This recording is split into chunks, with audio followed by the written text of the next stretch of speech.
¿Qué tal? Muy buenas tardes. Bienvenidos y bienvenidas a esta nueva edición de las actividades que llevamos a cabo desde el MEGEC. Buenos días para todos aquellos que lo hacéis desde los distintos lugares de Latinoamérica, lo cual siempre es para nosotros un motivo de alegría. Gracias por acompañarnos desde allí. Soy Jorge Aliende, el Program Manager del MEGEC, del Máster en Gestión de Industrias de la Comunicación y Creativas en general, que la Universidad de Navarra imparte aquí en Madrid, en este edificio alumni, y quiero dar las gracias una vez más por hacer el esfuerzo de conectar la pantalla, de inscribiros en el link y de seguir este tipo de actividades. Os garantizo que hoy va a valer la pena porque estamos esta tarde y en este espacio vacío en lo físico, inaugurando una serie nueva a la que hemos puesto por nombre Transformation MEGEC, ahora iremos con ello, y que sigue a la que acabamos de cerrar, a Recovery MEGEC, en la cual hemos tenido la oportunidad de ahondar en ese futuro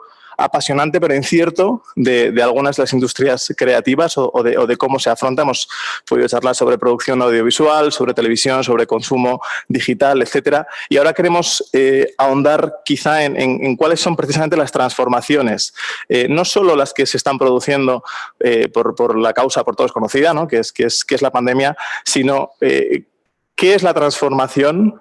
¿Cómo afecta a las organizaciones? ¿Y cómo se viene trabajando en ella desde hace muchísimos años? Como sabéis, para seguir este evento y para participar en él, lo cual os agradeceremos y nos encanta que lo hagáis, podéis enviar vuestras preguntas mediante la etiqueta Transformation MEGEC en Twitter o bien enviarlas en la herramienta Preguntas y Respuestas a través de Zoom, para aquellos que estáis conectados a través de Zoom. Para estrenar esta serie de eventos de Transformation MEGEC contamos con una invitada muy especial y además este evento tiene también mucho de transformación, porque nosotros queríamos ya contar con Carmen a principios del año pasado, la teníamos en el radar y estábamos trabajando un encuentro con alumnos del MEGEC. Pero evidentemente el escenario ha cambiado mucho, no solo porque muchos de vosotros todavía no podéis estar aquí sentados, sino creo que sobre todo por el escenario social, empresarial y me atrevería a decir que intelectual al que hemos llegado un año después o un año y unos meses después.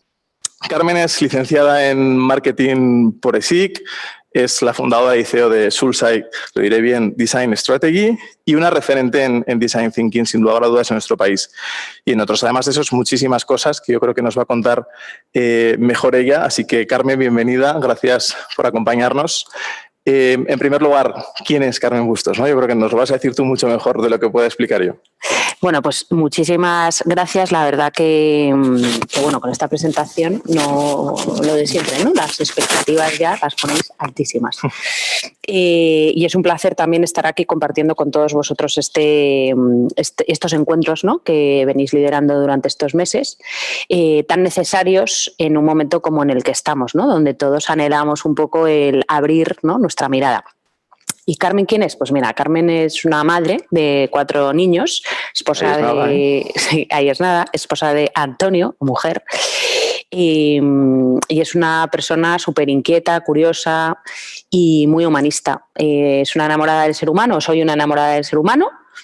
Y hace 17 años emprendí este proyecto, que es una consultora estratégica con este enfoque humanista y creativo, junto con mi socio Edu, compañero de universidad y gran amigo, y una persona a la que admiro muchísimo. Y nada, y la verdad que poco más puedo decir, que muy agradecida de lo que me ha facilitado la vida en general. Muy bien, que no ha sido poco, no sé si facilitado o se ha construido, ¿no? Ahora iremos con ello. Como cualquiera, cuando quiere saber algo de alguien en 2021, ¿no? Hemos hecho algo de research en Google y quien quiera saber algo más de Carmen Bustos, pronto encuentra que hay un momento en tu vida que tiene mucho que ver con tu desarrollo posterior, ¿no? Y creo que lo defines como una experiencia reveladora, en concreto en Calcuta. Entonces, evidentemente, te voy a preguntar, no sé si cuál es la experiencia o al menos cómo eso ha impactado, ¿no? en todo tu giro, de alguna manera, profesional posterior. Pues mira, a ver, yo la verdad es que desde muy pequeñita siempre he tenido como un anhelo de buscar la trascendencia en las cosas, ¿no? De hacerme preguntas. Me apasionaban los problemas y me apasionaban las personas. Y sentía la gran inquietud de dedicar mi vida a algo que realmente representara pues algo así más trascendente que trabajar en una empresa, ¿no? O sea, como que no me llamaba mucho y de hecho empecé bastante joven a trabajar en el mundo de la empresa y me llamaba mucho todos los temas de impacto social, de trabajo en el tercer sector y entonces decidí pues probar. Estuve trabajando en una fundación durante un año. Y esa experiencia me marcó la vida porque me di cuenta que lo más grande que tiene el ser humano está dentro de cada uno de nosotros y que no hace falta irse a Calcuta. Yo sé que esto suena a topicazo, pero que no hace falta irse a Calcuta para darte cuenta. Pero bueno, yo tuve que hacerlo y por temas personales y familiares me tuve que volver a España porque la situación además allí estaba bastante complicada y empecé a trabajar con mi madre, que ha sido también un gran referente para mí, y me di cuenta que el impacto que yo podía llevar a cabo en la sociedad pues estaba en mi prójimo, ¿no? En el próximo que tengo. Y entonces eso me dio muchísima energía para entender que en el mundo corporativo o en el mundo empresarial se pueden hacer muchísimas cosas para mejorar la sociedad y el mundo en el que vivimos. Y comentabas ahora, justo antes de que empezábamos, que emprendiste más o menos con 25 años, ¿no? Lo cual sonará a temerario a muchos de los que estén ahí, bueno, pero también como un elemento de motivación, ¿no? Para muchos de las personas que nos estén viendo. ¿Cómo se plantea esa joven de 25 años desembarcar en el mundo del emprendimiento? Hablando de diseño estratégico, ¿no? Teniendo en cuenta que hablamos de hace ya 17 años, creo que comentabas.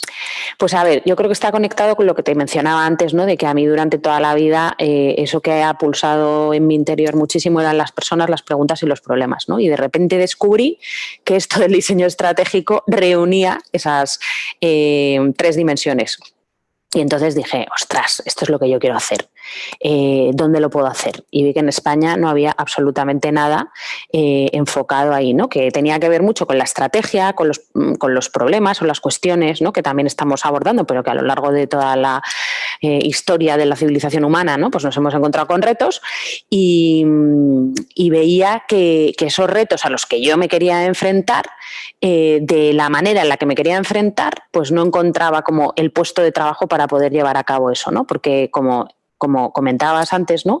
El enfoque creativo y el enfoque humanista para mí es fundamental. Y entonces, pues la consultoría tradicional habla de retos, habla de estrategia, habla de la sociedad, pero no encontraba la creatividad y las humanidades. Y entonces decidí emprender. También, he sido muy afortunada porque no es lo mismo emprender, ¿no? Por tu cuenta y riesgo que tener a alguien que te apoye, como en este caso fue mi madre, ¿no? Que la verdad es que me dio muchísimas alas, no solamente por la confianza que me transmitió en todo momento, porque en esa temeridad de, ostras, vamos a empezar algo, ¿no? Cristina, tan pronto. Sí, y vamos a empezar algo que realmente, o sea, nadie ha oído hablar de ello en España, o sea, había oído hablar muy poquito, y muchísimas cosas, era muy joven, tenía poca legitimidad para hablar de lo que estaba hablando, pues tener el apoyo y la confianza de una persona a la que admiro tanto, para mí fue definitivo, la verdad.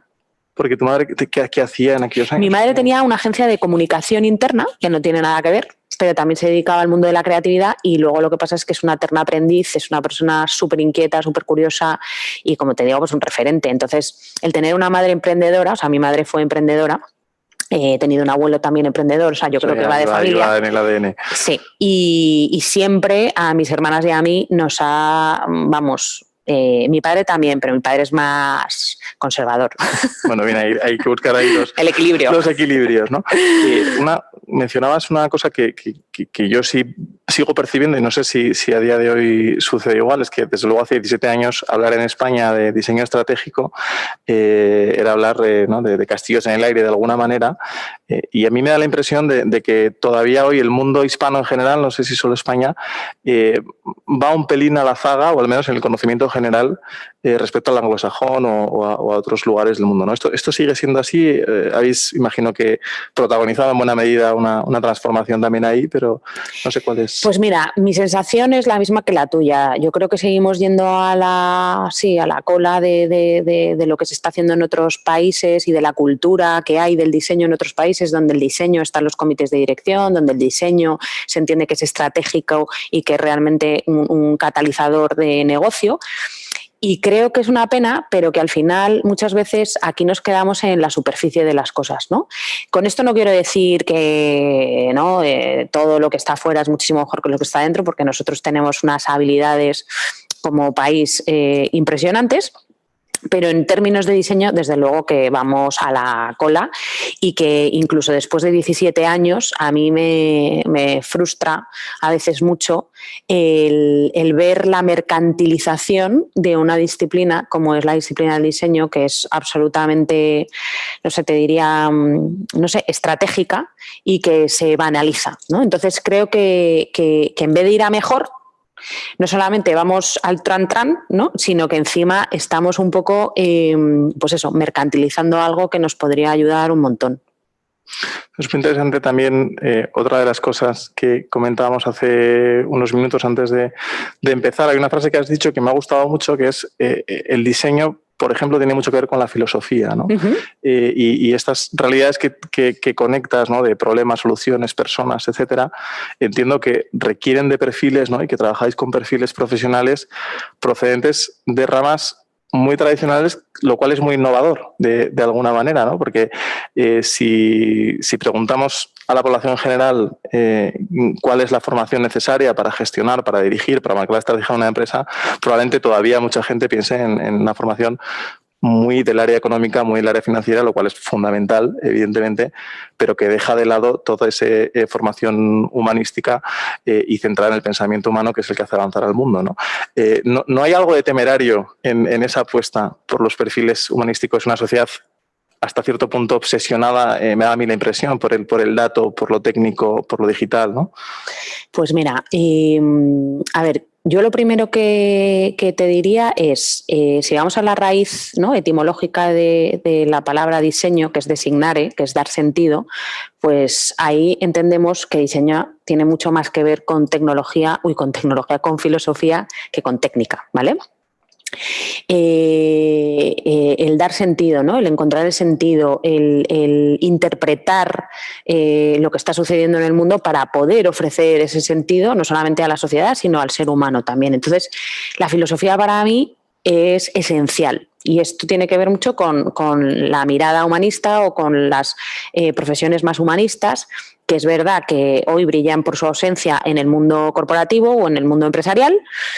Pero más que temerario, yo te diría que temerario es todo lo contrario. O sea, temerario es el no entender que estamos sesgando la realidad o viendo una realidad muy parcial solamente por centrarnos en el dato, en lo económico, en lo cuantificable, en lo medible, ¿no? Y que nos estamos perdiendo otra realidad que es intrínseca al ser humano y absolutamente fundamental, y que nos explican las humanidades, ¿no? Que son el porqué de las cosas. Entonces, vivimos en una sociedad con una falta de sentido brutal, pero a la vez las compañías te están hablando de propósito y darte sentido, pero a la vez los instrumentos y las herramientas que se utilizan, ¿no? Que es eso que, ¿no? Es todo que eso es cuantificable, medible, pues está muy lejos. Entonces es un poco como paradójico. Y me parece necesario y absolutamente, yo también te digo, cuando nosotros empezamos, para mí era un tema más, si quieres, no tanto de buscar la utilidad de las humanidades, porque las humanidades de útiles aparentemente, ¿no? Sino buscar la diversidad en el pensamiento, y buscar la diversidad en la mirada y buscar profesionales que realmente nos complementaran, porque mismas personas, mismas ideas. Y me enriquecía muchísimo, ¿no? O sea, yo creo que, y perdona que me extienda un pelín, pero creo que... Para eso estamos, para escucharte. No, pero yo te hablaba antes de mi madre, ¿no? Y mi abuelo para mí es otro gran referente, ¿no? La manera de hacer empresa. Yo creo que la manera de hacer empresa antes era mucho más sana que la manera de hacer empresa ahora. La manera de hacer empresa antes, la empresa era el recurso Y las personas eran las que posibilitaban, ¿no?, esa transformación social a través de la empresa. Hoy estamos hablando de empresas que realmente mercantilizan, ¿no?, o utilizan a las personas como un recurso para conseguir una rentabilidad, un crecimiento, unos objetivos. Y eso deshumaniza absolutamente. Y eso luego tiene un impacto en nuestras vidas y en la depresión y el estrés y en la ansiedad y en cómo vivimos en la sociedad. Entonces, me parece fundamental volver a recuperar ese sentido que tiene la empresa y volver a recuperar el sentido que tiene la persona dentro de la empresa. Y eso es fundamentalmente volver a incorporar las humanidades en el mundo empresarial. Y en este proceso que te dará mucho de analítico, de escucha, ¿no? Cuando llega un cliente, por ejemplo, a Soulside, porque yo confieso mis limitaciones a la hora de explicar, o cuando estábamos preparando dentro del máster una sesión sobre diseño estratégico con una persona referente en esto, a mí me cuesta explicarlo, ¿no?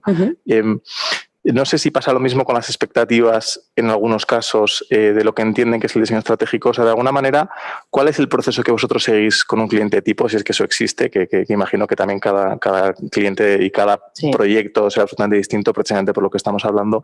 Pero de alguna manera, ¿cómo se aterriza eso? No en la metodología, porque sé que es lo contrario a lo que hacéis, pero sí de alguna manera cuál es el trabajo que lleváis a cabo a través de una empresa, como Soulside, poniendo el acento en lo humano, pero dando una respuesta a una necesidad corporativa, ¿no? Claro, efectivamente, al final hay retos que son retos de negocio, ¿no? Lo que pasa es que, como siempre decimos, y por eso a mí no me gusta hablar de metodología o de procesos, porque la metodología o los procesos las hacen buenas o malas las personas, ¿no? Pues mira, yo te diría que es francamente complicado el tratar de explicar, o sea, no es que te cueste a ti, es que en el fondo no nos movemos en general, y perdonad si a lo mejor soy un pelín exagerada o generalista, pero bueno, por mi experiencia y por estos años veo que vivimos en un paradigma de la simplificación, ¿no? Esto lo dice un filósofo que a mí me encanta y del que hablo mucho últimamente, que se llama Edgar Morin. Tiene 99 años y acaba de publicar su último libro en pleno confinamiento, que os recomiendo a todos, que se llama Cambiemos de Vía, y habla de que vivimos en el paradigma de la simplificación. Entonces, claro, la gente quiere que expliques algo que es complejo de una manera muy simple. Y nos cuesta mucho movernos en el ámbito de lo abstracto. Pero es que necesitamos entender lo abstracto, porque el mundo también tiene esa parte, ¿no?, y esa dimensión abstracta. Entonces, claro, esto es un proceso que, como te decía, que tiene un matiz, ¿no?, de frustración, porque al final explicarle a un cliente que lo que vas a hacer es perderte con él, porque tú no tienes las respuestas, que lo que tienes es que adentrarte, ¿no?, a un camino de exploración para encontrar preguntas que realmente te lleguen a sitios distintos, ¿no?, y que ese proceso tiene que ser participativo, que no es que tú te vas y lo resuelves y luego llegas y se lo cuentas, porque al final la capacidad de impacto de transformación depende de cómo cada uno viva ese proceso, ¿no?, desde la propia compañía, desde dentro de la propia compañía, ¿no? Entonces son procesos participativos, son procesos donde el nivel de incertidumbre es muy alto, son procesos donde manejamos, sobre todo en la primera fase, ¿no?, de entendimiento y comprensión, un nivel de abstracción bastante potente. Entonces, pues es ciertamente complicado. Lo que pasa que nosotros, de alguna manera, en base a esta experiencia que al final se resuelve, ¿no?, porque al final hay un ejercicio de confianza. O sea, también te digo que cuando la gente viene a Soulside, bueno, pues no sabe de alguna manera exactamente lo que está comprando, pero intuye por la energía, por, ¿no?, nuestra manera de ver el mundo, pues que eso le suena bien. Pero sí que es verdad que a lo largo de los años hemos aprendido que nosotros también tenemos que empatizar con esto que está sucediendo, porque no es que la gente dentro de las organizaciones no quiera pensar de manera compleja porque no le apetezca, es porque a lo mejor no sabe, porque está más familiarizado, pues, con esa certidumbre y ese control que te mencionaba antes. Entonces, hemos hecho un trabajo de empatía, de decir, oye, ¿cómo podemos ayudar a estos profesionales a entender que esta es la lógica, que la frustración es la madre de la creatividad, ¿no?, que lo desconocido nos abre nuevos caminos? Y entonces, lo que comentábamos antes, diseñamos espacios, ¿no?, y generamos esa arquitectura invisible para que la gente entienda que ese viaje, ¿no?, y esos pasos que vamos dando tienen un sentido. y se genere esa confianza. Entonces, eso también pasa muchísimo por ver como las dos dimensiones del cambio, ¿no? O sea, el cambio tiene cómo es el cambio, la realidad del cambio y luego lo que percibimos. Y normalmente la gente cuando trabaja en procesos de cambio trabaja sobre la realidad y no trabaja sobre lo que se percibe, ¿no? Que es pues cómo me siento, qué me provoca. Entonces, toda esa dimensión, si quieres, más emocional, ¿no? Que a mí me encanta decir que yo al final, cuando trabajo con CEOs, comités de dirección, trabajo con dos emociones que son el miedo y el amor. Pues es como esto que suena a lo mejor así muy, ¿no? Romántico, ¿no? Muy romántico, efectivamente. Los extremos efectivamente, muy romántico. No, pero es verdad, o sea, es como, ¿qué les está impidiendo tomar determinadas decisiones? Pues el miedo. ¿O qué les está moviendo? ¿No? Pues el amor a las personas, a una serie de cosas. Bueno, pues esa línea invisible que nosotros llamamos la transformación invisible, en el fondo hay un trabajo de diseño detrás muy potente para que todo ese viaje sea lo menos doloroso y traumático posible, ¿no? Súper interesante. Una de las cosas que vamos a hacer es añadir el libro que has recomendado a nuestra biblioteca MG, que compartimos habitualmente a través también de redes sociales con autores que además nos recomendáis. Es un ensayito que este tío habla del pensamiento complejo, que yo soy súper fan, y habla de una forma tan fácil de entender que es apasionante. Pues nos quedamos con esa recomendación y ahondaremos en ella. Una de las preguntas que me surgen escuchándote, quizá porque también nosotros tenemos ese reto, ¿no? El MEGEC en concreto es un programa en el que conviven perfiles muy diversos, que trabajan en empresas muy distintas y en el que además hay perfiles en distintas fases de su carrera profesional, ¿no? Hay profesionales con muchísimos años o con muchos años que me estarán viendo ya, no tantos no, pero con bastantes años de experiencia, de desarrollo, puestos directivos, y hay otros que tienen menos años, son nativos digitales, tienen otras coordenadas vitales, ¿no? No sé si eso también en los proyectos lo notáis, no sé si dentro del equipo imagino que también habrá personas con distintas edades. Creo que eso también es un reto, ¿no? Dentro del mundo del diseño estratégico. Imagino que eso también impacta a la hora quizá o igual también es un valor, ¿no? Es una riqueza tener un equipo así para proponer respuestas a ese reto que a veces suponen las nuevas generaciones para las empresas, ¿no? O sea, esa desconexión que parece que hay con frecuencia. Sí, a mí, bueno, este tema que planteas me parece un temazo y yo soy absolutamente una enamorada del talento senior. Creo que tenemos un problemón en la sociedad, ¿no? Con invisibilizar este tipo de talento. Y creo que igual que la transdisciplinariedad es importante y volver a ser, ¿no?, renacentistas y no especializarnos nada más, pues me parece lo mismo con las generaciones, ¿no? O sea, creo que la transgeneracionalidad es fundamental. Creo que el tener perfiles, efectivamente, nosotros en el equipo somos un equipo de 20 personas y tenemos gente de 60, gente de 50, gente de 40, gente de 30 y gente de 20. Y es riquísimo. Y en una experiencia de aprendizaje también es riquísimo. O sea, yo creo que María Montessori ya, ¿no?, innovó ahí y empezó a mezclar niños de todas las edades. Y creo que es fundamental por muchos temas, no solamente por un tema de experiencia, conocimiento, sino también por un tema de habilidades más blandas, ¿no? Que al final la empatía, la serenidad que comentábamos antes, ¿no? La energía, la vitalidad, pues creo que todo eso es súper enriquecedor. Entonces, en el fondo, yo creo que cuanto más diversos seamos, si lo que queremos es generar cambio y generar un cambio que tenga un impacto, pues necesitamos entender las distintas realidades de la gente. Entonces, ahora parece que vivimos en una sociedad donde los centennials, los millennials, ¿no? Son, ¿no? Tú antes decías, con 25 años, pues joder, ya me hubiera gustado a mí haber tenido 25 años y que te recibieran y dijeran, anda, mira, que tienes 25. Porque casi que te decían, pero ¿qué me vienes a contar si tienes 25 años, ¿no? Entonces, está genial, pero no podemos por eso desacreditar el talento de una persona de 65, ¿no? O lo que nos puede aportar, y no podemos tacharla directamente de no, es que no se adapta, perdona, es que a lo mejor su papel no es adaptarse, ¿no? Su papel es otro. Entonces, ¿por qué no pensamos? ¿Por qué? Porque al final eso exige bueno, pues cuestionarse determinadas cosas y abordar los temas de otra manera. Y eso pues no es cómodo, es mucho más fácil tener ejércitos todos iguales que tener personas, ¿no? O equipos que realmente sean diversos, porque es que la manera de liderar es muchísimo más exigente, ¿no? Cuando tienes diversidad, pero claro, muchísimo más rico.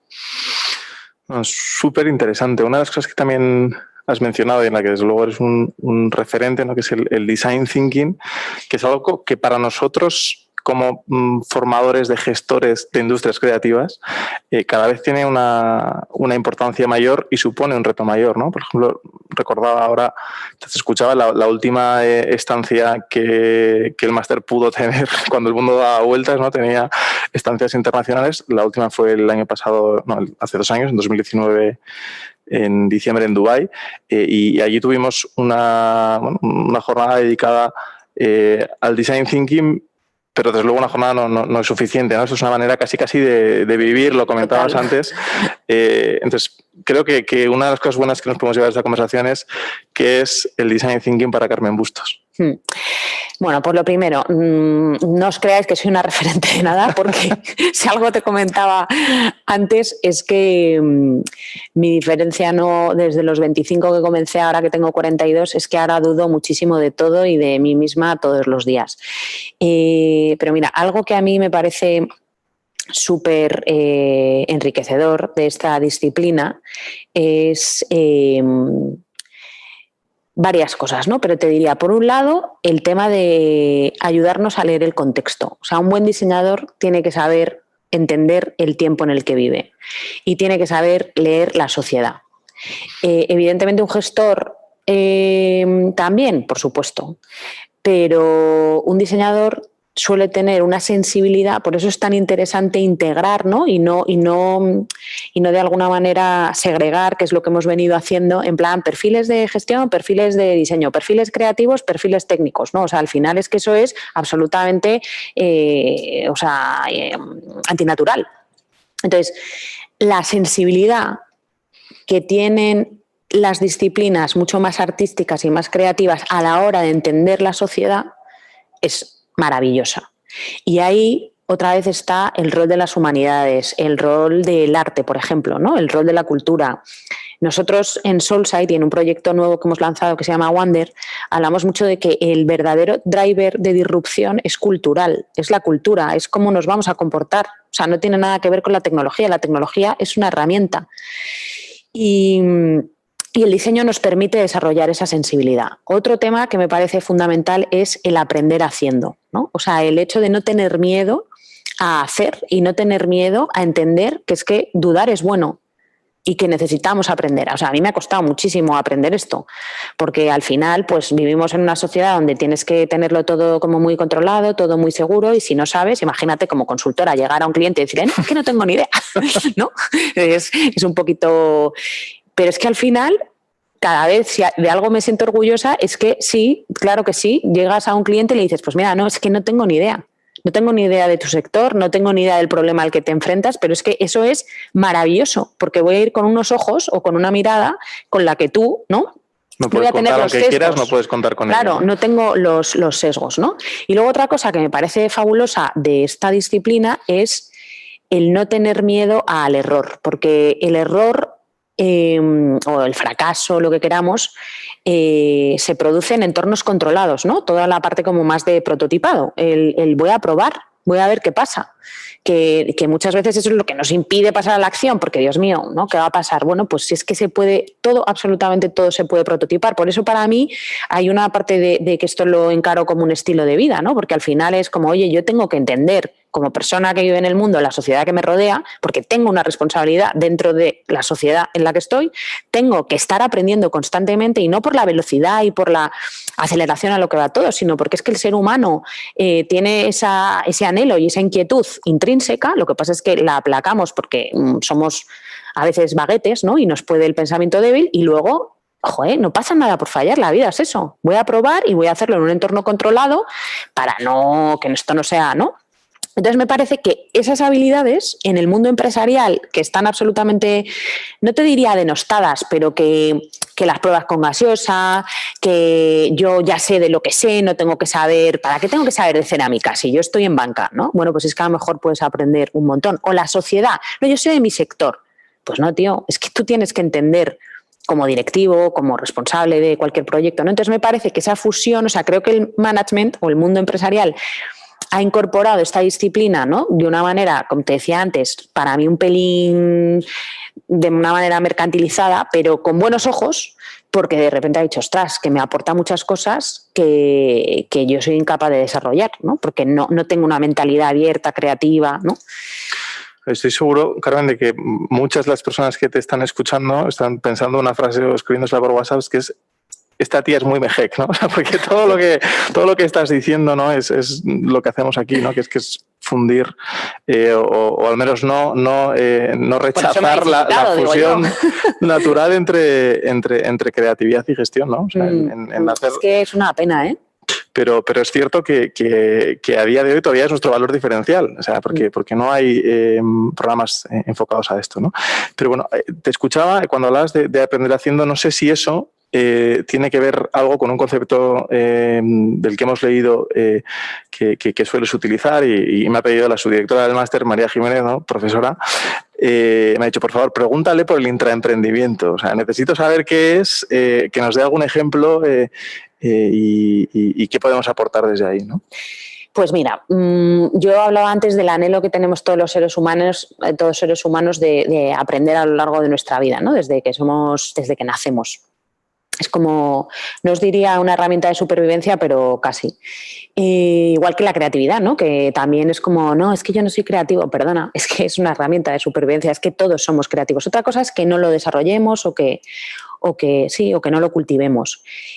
Para mí el intraemprendimiento es también una posibilidad de poder llevar a cabo iniciativas, ¿no? Dentro de entornos más estructurados o más grandes, ¿no? Que generen espacio de innovación, que generen espacio de nuevas conversaciones, que generen espacio de creatividad, ¿no? O sea, que generen nuevos espacios. Entonces, hay a mí un concepto que me encanta, que es el de minorías creativas. Tú que eres historiador, no sé si conoces a Toynbee, ¿no?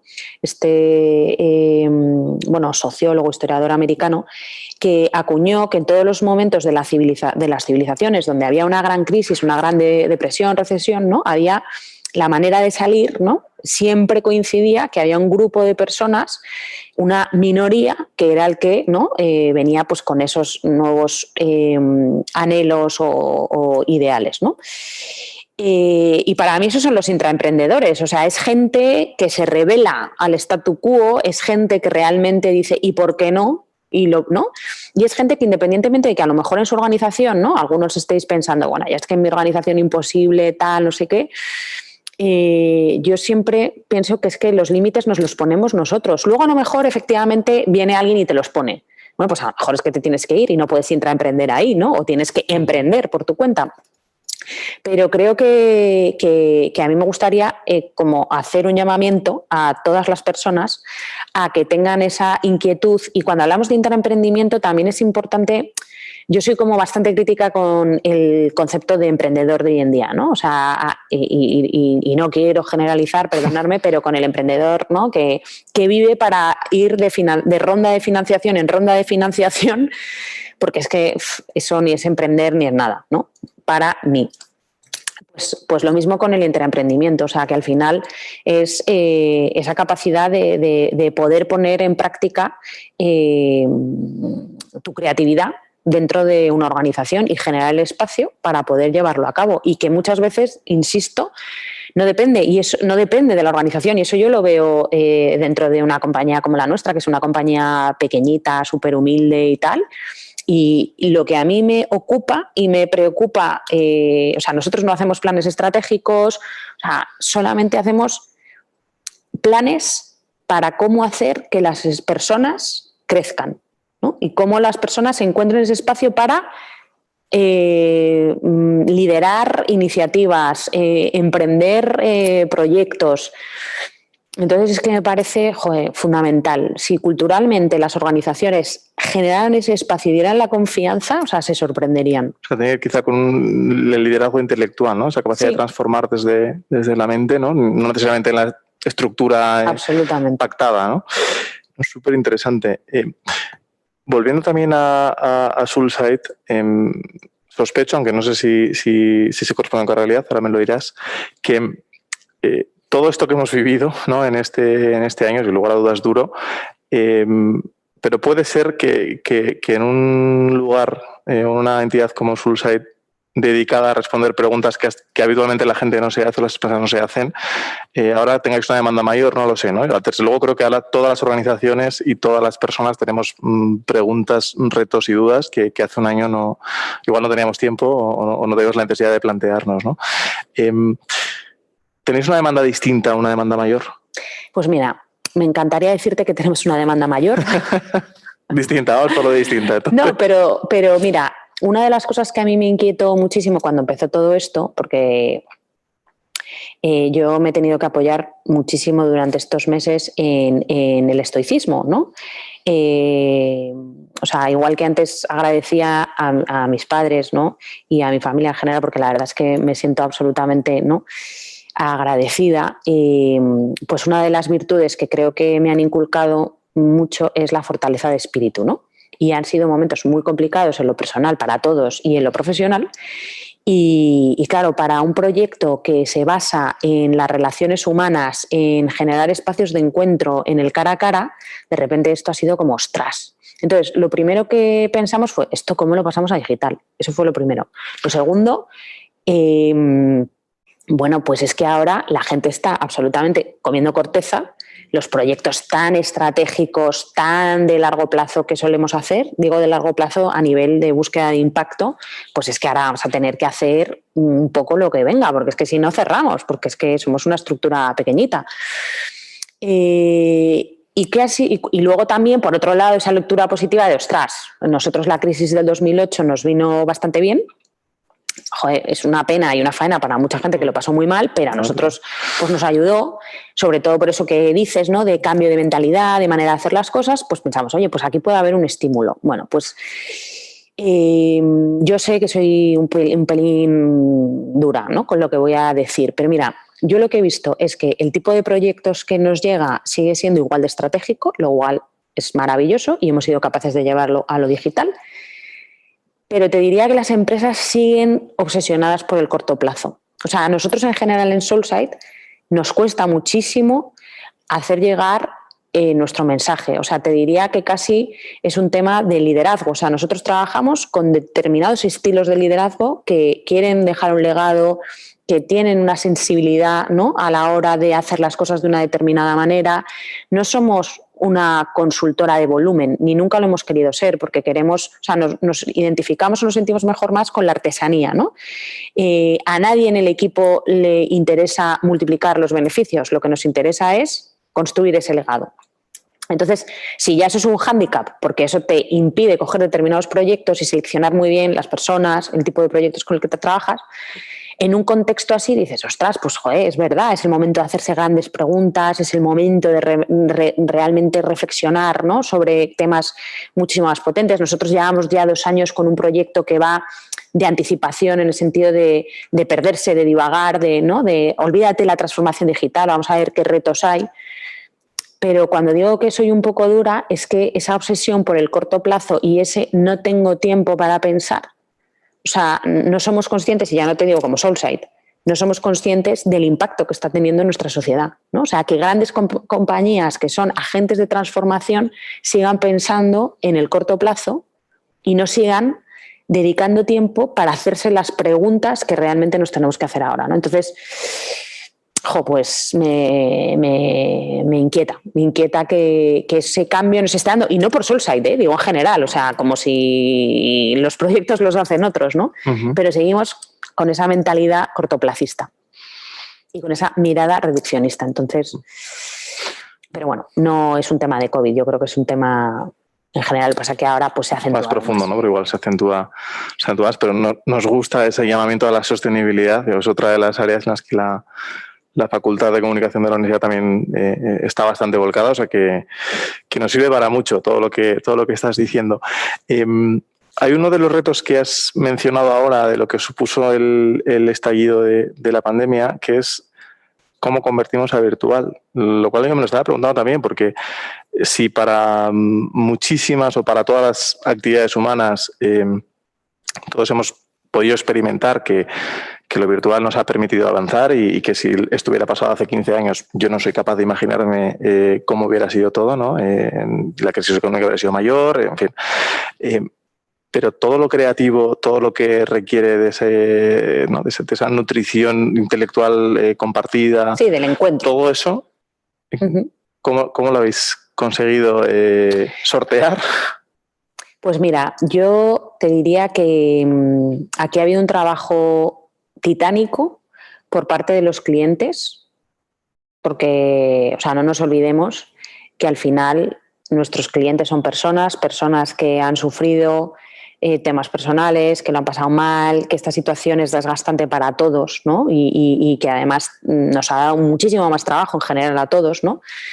Entonces ha habido un esfuerzo titánico por parte de los clientes, el cual agradecemos, no te puedes imaginar cuánto, titánico, porque es que ha sido brutal, y luego un esfuerzo por parte del equipo también titánico por poder diseñar esos espacios de confianza que son tan importantes para que la creatividad emerja, ¿no? Y claro, antes cuando te comentaba, ¿no?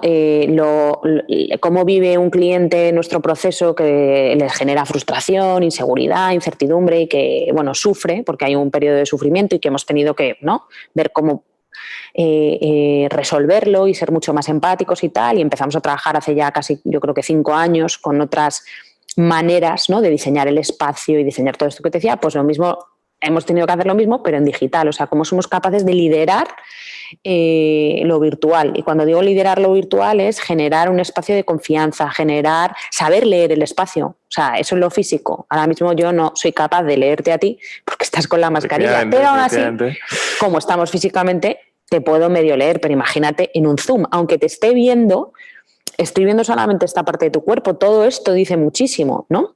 Y luego incluso el tiempo, o sea, al final nosotros es un trabajo intelectual y es muy exigente y exige horas. Nosotros tenemos sesiones donde a lo mejor estamos pues 5 horas con un cliente. Eso es imposible hacerlo en virtual. Claro. Y es imposible también, y claro, los clientes no están juntos, porque si de repente yo tengo, no sé, me inquieta algo, pues le puedo decir a alguien de mi equipo, pues tío, esto no lo veo, pues claro, estás en virtual. Hay un café, hay un salir, no voy a decir a fumar porque no se puede, bueno, pero hay ratos, ¿no? De poder pensar. No hay esa distensión. No encorsetados. Efectivamente, pero es que además estamos cada uno en nuestra casa, entonces si yo tengo una inquietud o tengo no sé qué, es como ¿cómo lo hago? ¿No? Pero el chat, espera, ¿no? Entonces es bastante complejo todo. Pero para mí el mayor de los aprendizajes es que cuando tanto los clientes, ¿no?, tienen esa confianza y esa voluntad como nosotros como equipo la tenemos, pues al final te diré que es mucho más cansado. Por eso que hablábamos de los tiempos, ¿no? Porque claro, tenemos que dividir las sesiones de 2 horas en 2 horas, entonces es mucho más cansado, pero yo súper agradecida al equipazo de Solside, por supuesto, y a nuestros súper clientes. Pues hablando de tiempos, que se nos escurre con el agua entre las manos, vamos ya con algunas preguntas que nos están llegando, esta en concreto a través de Zoom. Aquí a través del móvil nos dice Carmen, ¿cómo crees que evolucionará el diseño estratégico en el ámbito nacional aquí en España? ¿Llegará a ser valorado como en otros países? ¿Qué acciones debemos o podemos tomar desde dentro del sector para que esto suceda? ¿No? Entiendo que no las organizaciones que estáis dedicadas ex profeso a esto, sino desde todo el sector creativo que podemos hacer. Pues mira, yo la verdad es que soy optimista y lo que sí que invitaría a reflexionar es que, y la primera yo y el equipo de Solside igual, es que pensemos que los que venimos hablando de diseño y que el papel del diseño es estratégico y es súper importante, tenemos que ser conscientes de no caer en esa endogamia. O sea, es como que los que de alguna manera estamos evangelizando, promoviendo esta cultura, tenemos una responsabilidad también grande. Y para mí la primera responsabilidad que tenemos, primero es empatizar, ¿no?, con el que no entiende las bondades y saber divulgar, ¿no?, de una manera empática. Pero también entender que el diseño como disciplina aislada no nos va a ayudar a resolver los retos que tenemos en la sociedad. Entonces, para mí no es tanto estar a la altura de los países anglosajones, sino cambiar la mirada que tenemos del diseño e integrar otras disciplinas, como puede ser el arte, como puede ser la filosofía, ¿no?, como puede ser la poesía, dentro del diseño, como puede ser el negocio, ¿no?, y tener una mirada muchísimo más híbrida a la hora de plantear esas soluciones creativas. ¿Me explico? Entonces, para mí ese sería el sueño, ¿no? El no que dentro de 10 años, pues ya somos reconocidos España internacionalmente porque la industria del diseño estratégico, no, es que yo creo que el diseño estratégico ya next. O sea, necesita enriquecerse de otras disciplinas para poder aportar muchísimo más valor. Muy bien, vamos con la segunda pregunta que nos envía un antiguo alumno del MEGEC, Augusto Santos, que creo que se ha quedado con eso que has dicho, ¿no? Si antes con 25 años emprendías y no te escuchaba, ¿no? Pues tiene una edad parecida y dice, ¿qué obstáculos tuviste al emprender? Dice, si lo volvieras a hacer en la situación actual, ¿qué harías diferente, ¿no? ¿Cuáles serían tus oportunidades, tus amenazas? Haciendo así un dafo rápido de un emprendimiento hipotético actual. Con 25 años, ¿eh? Sí. Pues mira,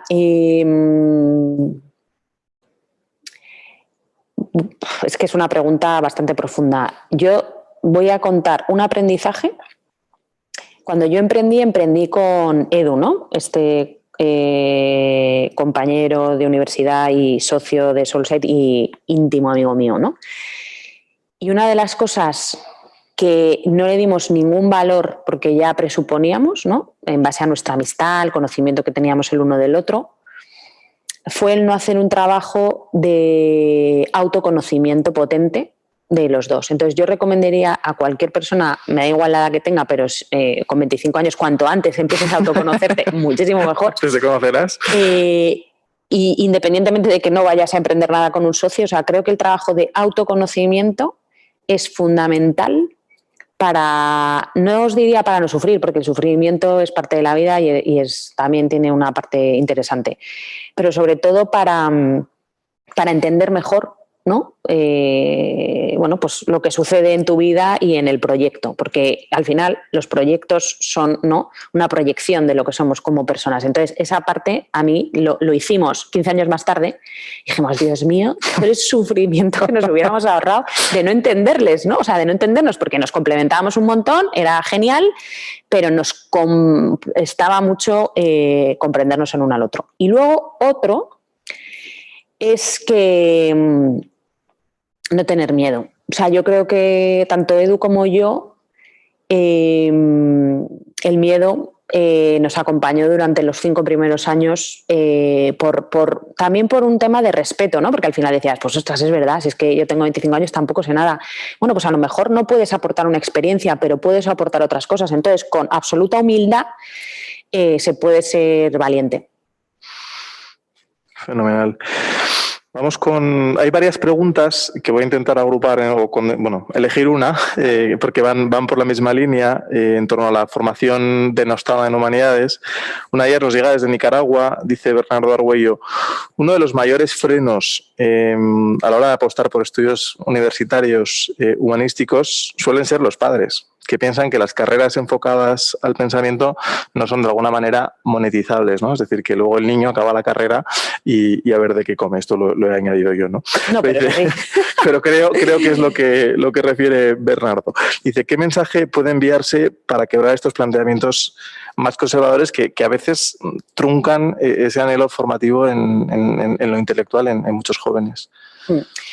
Pues a ver, también una otra pregunta súper profunda y además, como veis que me enrollo un poco, pues a ver, yo os diría, lo primero es un tema, o sea, voy a ir a algo poco profundo, pero que también me parece sexy a la hora de argumentar a un padre y es la diferenciación, ¿no? O sea, yo creo que el mundo está súper tecnificado y está súper encasillado en silos, ¿no? Entonces, las personas que tengan la capacidad de tener un pensamiento complejo van a tener muchísimo ganado a la hora de posicionarse como talento, ¿no? Diferente y original, y a la hora de comprender la realidad. Y esa complejidad, esa visión, ¿no?, mucho más transversal, te la dan las humanidades, no te la da la técnica. Entonces, ya simplemente por eso le diría a mi padre, oye, es que hay 200.000 ingenieros, macho, ¿no? Bueno, que tampoco hay tantos, pero entenderme, ¿no? Se entiende, se entiende. Y luego, otro punto que me parece fundamental es el comprender el tiempo presente. O sea, vamos, o la realidad que nos rodea, vamos a un mundo cada vez más inhóspito o con muchísimas menos certezas y desde luego, ahora mira, lo hemos visto todos en el COVID, los que estaban en prensa y tal eran los filósofos contemporáneos hablando de lo que estaba pasando, ¿no? Entonces, creo que las empresas, para entender lo que está pasando, van a necesitar estos profesionales. O sea que animaros a estudiar humanidades. Yo me sumo a estos ánimos de Carmen, sin lugar a dudas, aprovechando aquí la silla. Nos llega otra pregunta, en este caso de la directora de Desarrollo de la Facultad de Comunicación, de Isabel Oyoki, cuya pregunta, por cierto, está, creo, bastante ligada a la tesis doctoral que está haciendo en innovación en la cadena de suministro. Dice, ¿qué factores crees que son fundamentales para que una empresa grande, multinacional, etcétera, sea capaz de impactar socialmente y ayudar a que sus proveedores también lo hagan? Pues oye, qué pregunta. Está haciendo la tesis. Está haciendo la tesis. No, pero creo que el nivel de satisfacción con las respuestas es alto, ¿eh? Pero... Pues a ver,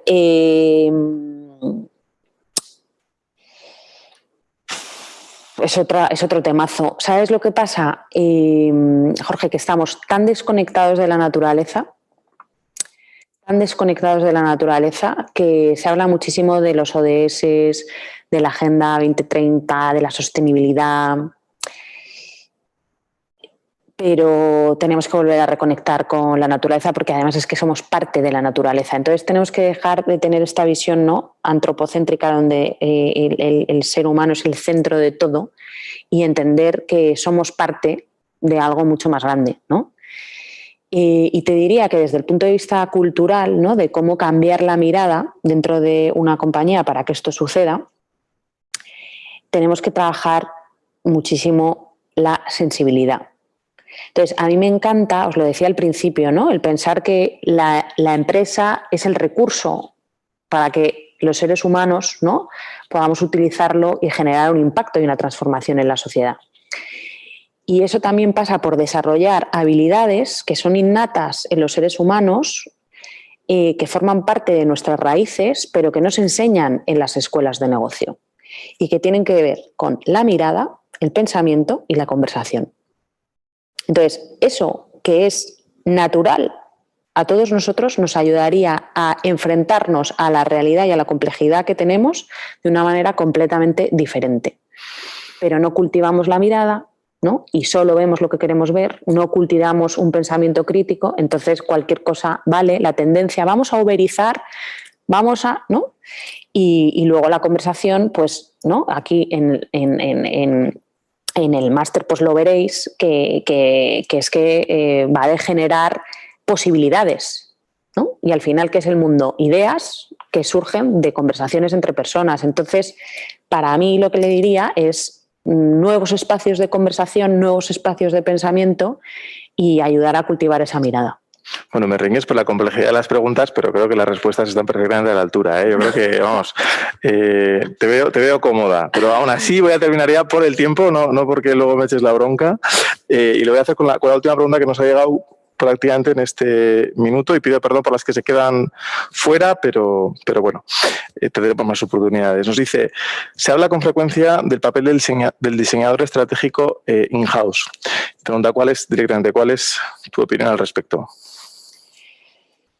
Pues, A ver, es que yo creo que las compañías tienen que tener diseñadores dentro de sus organizaciones, o sea, y tienen que tener filósofos dentro de sus organizaciones. A ver, yo creo que el papel que hace una consultora como Soulside es de alguna manera retar a esas compañías, pero te diré que nuestro trabajo tiene que ver más con la transmisión, ¿no? de maneras de ver, de maneras de hacer y de maneras de pensar, más que con la acción, ¿no? Como que te decía antes, no somos una consultora que va, coge, lo hace, no, o sea, formamos parte de ese cambio. Pero es que para que eso suceda, o sea, nosotros no nos queremos quedar toda la vida, entonces para que eso suceda es necesario que existan estos perfiles dentro de las compañías. Y es más, con los clientes que nosotros venimos trabajando a lo largo de estos años, no, es una faena, pero es así, de repente dicen, ostras, pues voy a desarrollar yo todas estas capacidades, lo cual, por otro lado, es maravilloso, porque dices, joder, es que realmente estoy generando un impacto, ¿no? Entonces, a mí me parece fundamental que estos perfiles estén dentro de las organizaciones, no solamente fuera. Pues Carmen, CEO de Soulside, muchísimas gracias por habernos acompañado. Ha sido un placer inmenso para nosotros tenerte aquí. Espero que te veamos pronto también en el máster. Yo creo que los alumnos estarán encantadísimos de tenerte y nosotros más. Muchísimas gracias. Pues nada, un placer. Y gracias a todos los que os habéis conectado, habéis escuchado y participado en esta conversación. Nos vemos en el próximo Transformation MEGEC, una actividad que lanzamos, como sabéis, desde el Máster en Gestión de Empresas de Comunicación, que camina ya hacia una nueva edición con el proceso de admisión abierto. Os estamos esperando y os invitamos también a seguirnos en redes sociales. Cuidaos mucho y buenas tardes. Muchas gracias.